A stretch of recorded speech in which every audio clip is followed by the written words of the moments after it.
In Captains of Industry this week, we go to the gathering of the great and the good at the World Economic Forum in Cape Town to find one of the speakers.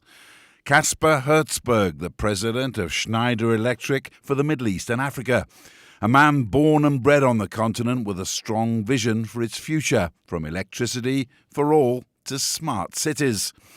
Hertzberg studied at Oxford University in England and was also a professional soldier on his way to becoming a captain of industry. Thank you very much for joining us for this edition of Captains of Industry. We're here at the World Economic Forum in Cape Town, a gathering of more than 1,000 delegates from more than 100 countries around the world. And it's a good time to speak to some of the movers and shakers in business, including my guest today, Mr. Caspar Herzberg. Now he's the President of the Schneider Electrical Middle East, Africa, and you're here for us. Thank you very much indeed. Just start off with your company is very active in the Middle East and Africa. Yes. What exactly is your vision for the African continent? Yeah. So, I mean, Schneider Electric is a company that primarily does electrical distribution and process automation.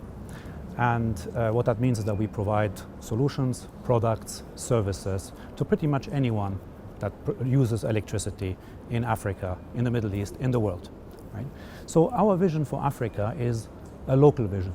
It is to produce locally, to manufacture locally, to work with local partners on local value add. I think that traditionally a lot of big infrastructure projects in Africa were done, designed, and built abroad and then implemented here, less so in South Africa, a lot in other parts of Africa. Our vision is, this is an important part of our business, about 30%, we call it projects business, but our vision is to do more and more locally with local panel builders, local partners to sustain the local economy. And just what is your connection with Africa? And just tell us a little bit about your background. So personally, I grew up in Egypt, so in the very north of Africa. I spent my first 19 years in Egypt, went to school there. I then went to the army in Germany, where I'm originally from, studied in England, worked for a consultancy, Anderson Consulting, Accenture, and then 2005 came back to the region. I've been serving it out of Dubai for the past, whatever that is now, 15, 16 years. Yeah. And what is your feeling for Africa? You do business here, but obviously you've got personal feelings too. So, I mean, personally, I'm very lucky to be in my company because we are so local, because we are in almost every larger country in Africa. And a lot of the challenges that Africa has are big opportunities for companies such as ours. I mean, we mentioned electrification, access to energy, which is what I'm at the panel here, which I'm on a panel here at the WEF. So all of these challenges are huge opportunities for us, right? Ultimately, electrifying 700 million people plus is a big opportunity. Providing the training is a big opportunity for many years to come.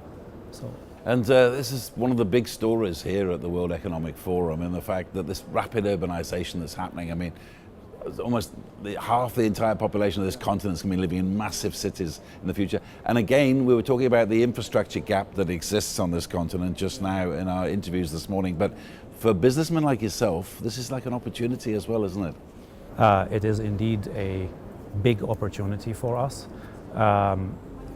The opportunity is twofold. I mean, the opportunity is to build new networks and, of course, grid networks, for example. And, of course, the opportunity is to make the existing networks more efficient. Because, I mean, we are in the midst of massive climate change, taking energy consumption out of some of these older grids. Some of our oldest grids that we have built as Schneider Electric are 50 plus years old here. To make them more efficient is a huge opportunity. 20-30% of energy consumption can be taken out. Yeah.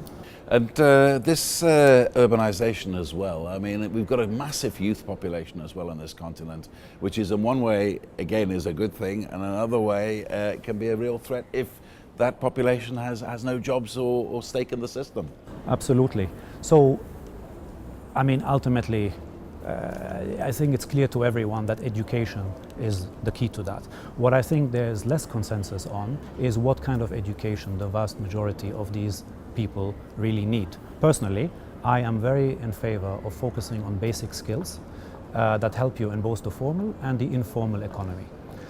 Basic skills, which I mean in the world of electricity, energy, are installation, becoming an electrician, knowing how to use simple digital means as a building block to then do more complex vocational training and eventually graduate training.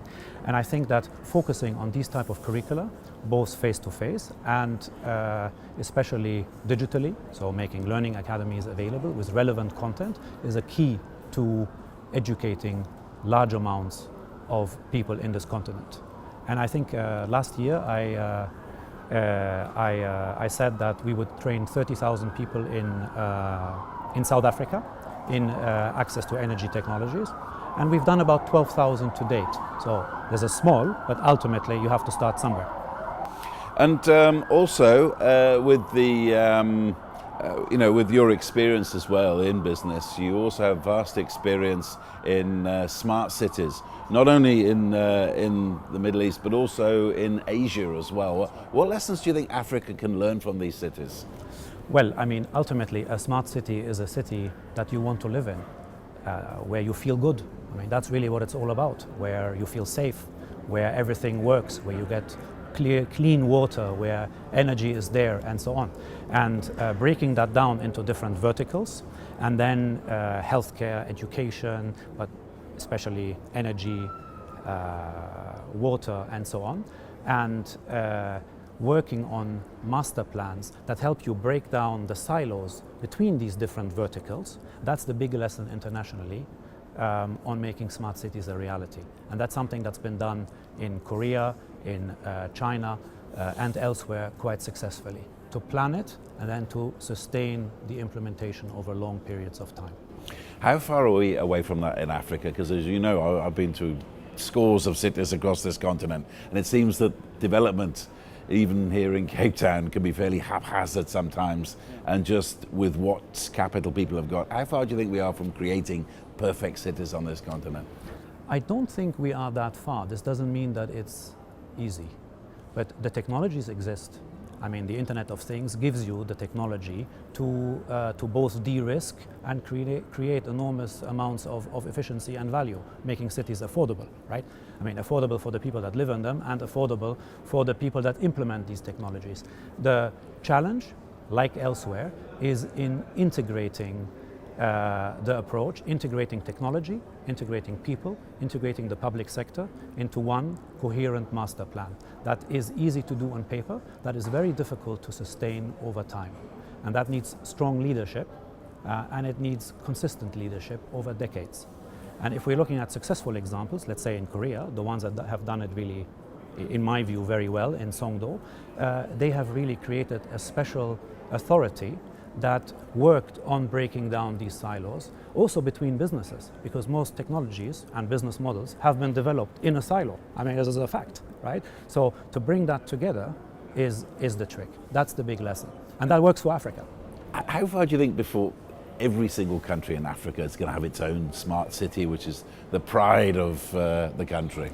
Well, I hope not that long, because again, if you break it down into the components, what does smart city mean? It can mean that you don't lose a lot of water through leakage, that you deploy smart city technologies for your water network. Cities that do that, there are some in Spain, they have water loss of 15%, 10 to 15%. Cities that don't, and there are many here, but especially in the Middle East, which doesn't have a lot of water, they can lose up to 90% of their water from the moment you generate it until it reaches you. This, again, is a matter of focus, and it is a matter of carrying it through over multiple years. Yeah.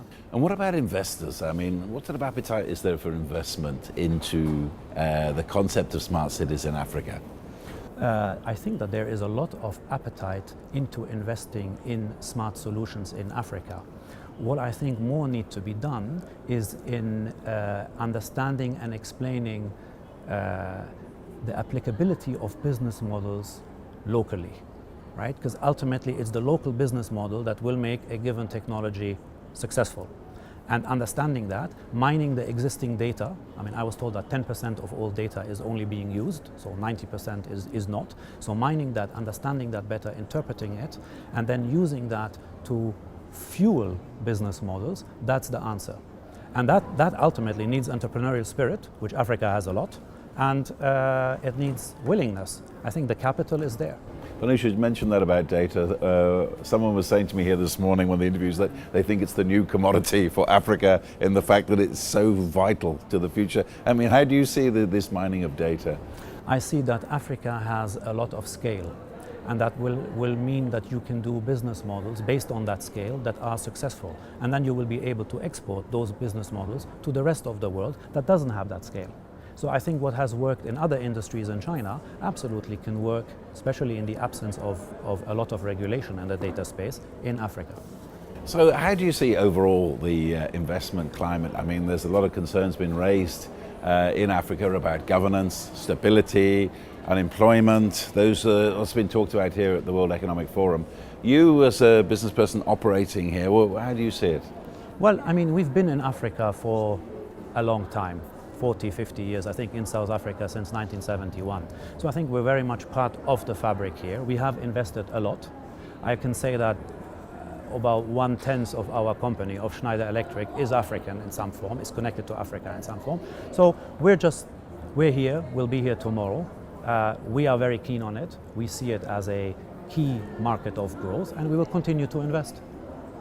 Okay, well, we're speaking to Caspar Herzberg here on Captains of Industry at the World Economic Forum in Cape Town. In the second half of the show, we're going to get into some of the more geopolitical issues, but do stay tuned. We'll be back.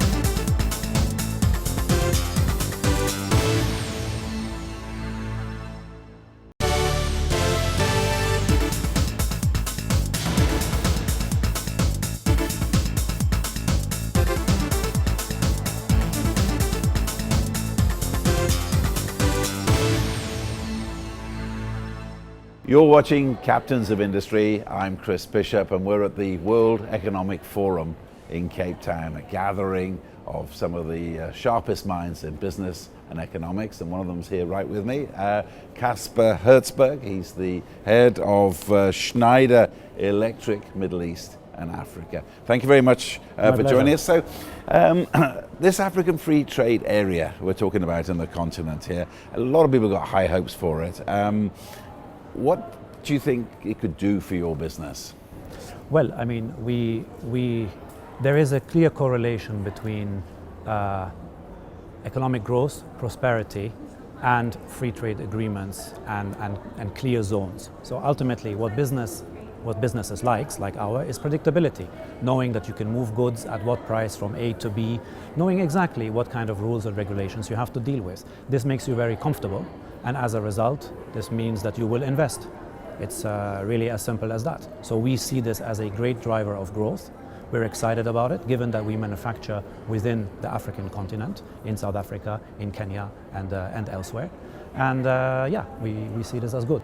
And it's strange. I mean, it's a very bold move at the time when the rest of the world's trading blocks are falling apart. I mean, Europe, as you see, is losing a member very soon. Also, there's trade wars going on between the US and China. What hope do you have for Africa against this backdrop? My hope is that Africa continues to integrate, that the trade blocks within Africa become larger, and that the trade blocks also come together and work with other trade blocks on clear rules, clear tariffs between them. I mean, that would be a very good thing. The opposite of that, of course, is a trade war. So I don't like trade wars. I mean, trade wars, in a war, it is not clear who wins and loses. So that creates unpredictability, uncertainty, and uncertainty makes a business very nervous, which means you then don't invest and you nervously read the headlines to see what will happen, right? That is not a good thing. And what hopes do you have for it? Because we've been talking this morning, trying to unpack it a little bit, how it's going to work. And one of, they say there's a lot of work to be done on it yet before it kicks in. But one of the things they were saying that they were going to try to get a cross-border investment protocol whereby you could invest your money in one country and take it out of your company in another country, which I think is very ambitious. How likely do you think it is? I'm not close enough to judge how likely it is. It is clearly the free flow of goods and capital is clearly something we very much welcome, and especially as we're using South Africa together with other bigger nations as footholds to manufacture in Africa, to then create local value add in neighboring countries would work very well with these type of agreements. As a business doing a good thing. Cross-border trade in Africa, I mean, what would you like to see? I mean, come 2 years' time when it's up and running, hopefully. Ultimately, in my mind, I want to be very clear. I view, with all its challenges, the EU's model of integration, the Schengen Agreement of free flow of goods and people, as a very successful model. It has made, in my view, Europe very rich. And I think if something like that could be implemented at continental level in Africa, I mean, you asked me to dream. I mean, this would be a dream. Yeah, I think that the wealth creation, the investments that would follow would be substantial, right? What about the freedom of skills, which is the key to any trading bloc? There's a lot of talk about changing the visa system so skilled people can move along with the goods all over the continent. Isn't there a danger to what happened to a small extent in Europe, and the fact that you'll get a lot of people sucked to the big prosperous countries and away maybe from other countries in Africa that need them? I mean, ultimately, in any competitive environment, you're going to have centers of gravity, and you're going to have centers that are working on creating that gravity. And I think that's a healthy model. That's especially a healthy model for skills. Earlier, we talked about smart cities. I mean, one of the things that smart cities do is that they attract talent. So the more you focus on creating the environment that is balanced, that is healthy, that is livable, with good air, with good water, with good access to the internet, the more highly skilled people would want to live there, and the more educational facilities would set up shop there too. So I think the net benefit would be very high. And what problems can you see with it, really, looking at it now? I mean, what do you think the biggest sticking point's going to be? Well, I mean, again, I think having been here a long time, there are always many problems to overcome, right? I mean, in Africa and elsewhere. Ultimately, it is about certainty and stability. You have to agree something that works for the majority of your stakeholders, and then you have to stick to it and implement it over many years. The worst thing you can do is to zigzag, or to implement something and then, to change it the next year. That doesn't create the atmosphere of investment and of predictability that, I mean, personally as a businessman, I value. Yeah. And what about this great theme of the World Economic Forum over the last few years, this fourth industrial revolution? I mean, on the one hand, it has great potential to transform the economies of Africa. On the other hand, a lot of people, especially people in unions and the like, they fear that it's just going to wipe out jobs. How are you approaching it with your business? Well, I mean, we are a big believer in what we call ecostructure solutions, which are basically digital solutions that de-risk and energize and take efficiency out of electricity networks, right? Which are a core basis of the fourth industrial revolution. Ultimately, all of that, though, only works when you have the right skills, the right basic skills, especially then the right vocational skills, and of course the right business models that make all of this work. So I would focus a lot of my efforts on education. We as a company do. I think this has to be done in public-private partnerships to make sure that the curricula are meaningful, that the curricula work for the people, that the people can, ultimately find work with what they do in this new digital economy. And I think this is something where the state has a really important role to play. Give me an example. I mean, a lot of people say, look, we shouldn't look at it in a small way, that it's going to take away jobs from people. I mean, in your company alone, how do you think the fourth industrial revolution could actually create more jobs further down the track? Well, as you digitize your workforce, as your workforce becomes more digitally skilled, they become extremely employable. And ultimately, that means that the market will want to employ them. So I actually see the digital revolution that we are in as a major source of jobs. And I think what ultimately you're going to have is what has happened in other countries, that there is a migration of people from non-digital jobs to digital jobs, and that just the percentage of who does what changes. But ultimately, the most digital economies are also the ones that have very high levels of employment. So I would take that as a proof point. So in all of this, all of these ideas, new technology, nothing without investment. You have a position in Dubai, as well as you have operations in Africa as well. How important is Dubai as a sort of destination for not only raising capital, but also just doing business in general in this continent? I think what Dubai has done very well is establish itself as a logistics, trading, and ultimately interconnection hub between Africa and Asia. Also a little bit between Africa and the West, but mainly between Africa and Asia. And that means that most businessmen, businesses, goods that come from Asia travel via Dubai, and likewise businessmen from Africa, people from Africa travel to Asia via Dubai as well. That means that Dubai and people in Dubai, businessmen in Dubai, are very familiar with both worlds. And that, together with its excellent logistics in general, make it an important hub for this continent. Now, in my view, there are many other important hubs. I think clearly South Africa is one such hub, to be clear. I think Casablanca is such a hub for French-speaking Africa. But Dubai certainly sits at an important interchange between. What do you think are the advantages of looking not only to Africa, but also looking to Dubai at the same time when you're looking to invest on this continent? One is clearly access to capital.